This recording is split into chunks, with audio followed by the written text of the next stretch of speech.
Thank you. Is this working? Yeah.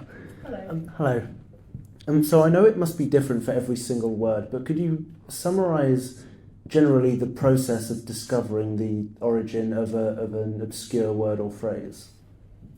Yes, that's such an excellent question.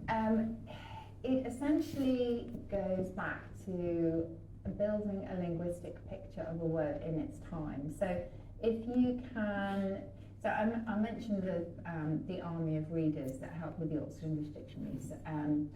The Oxford English Dictionary was one of the first crowd-funded or crowd-sourced, really, projects that we have, in that there are people right across the globe who are reading texts, coming across a word, knowing its date, and sending in the record of that word so that we can not just get the chronology of it, but also get the context of it, get the idea of its environment, its companions, which words it's being used with, etc.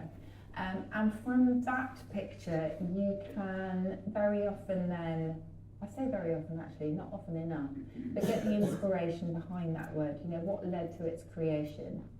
I mean, with so many words, they are simply riffs on existing words, or we know that they came to us from Latin and Greek, particularly then through French, or that they were Germanic originally. So there are etymologists who will know the etymology of that Germanic, where they will take it all the way back to this, you sound like you know all about this, but this reconstructed language called Proto-Indo-European, which was a sort of mother of so many of the languages that you will find today, that we have entirely reconstructed, because by looking at words that are common across lots of different languages, we can posit a theory as to what that original one looked like, and where that possibly came from. And there are etymologists who will go all the way back to that, know what it means, and then that will give you a pretty close etymology of the word.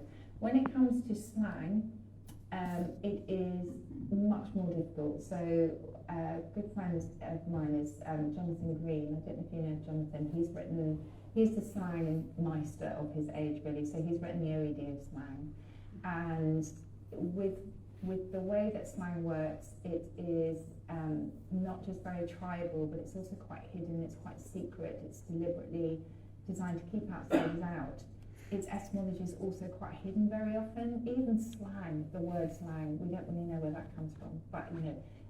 So there are some very basic words in English where we don't actually know the etymology. I mentioned some of them in the novel actually. Dog is a famous one with no idea where the word dog came from. So that detective work still goes on. I could bore you for hours with sort of other mechanisms, but are you quite interested in etymology? I am. Yeah. I am, yeah. You should. Are you involved in that area?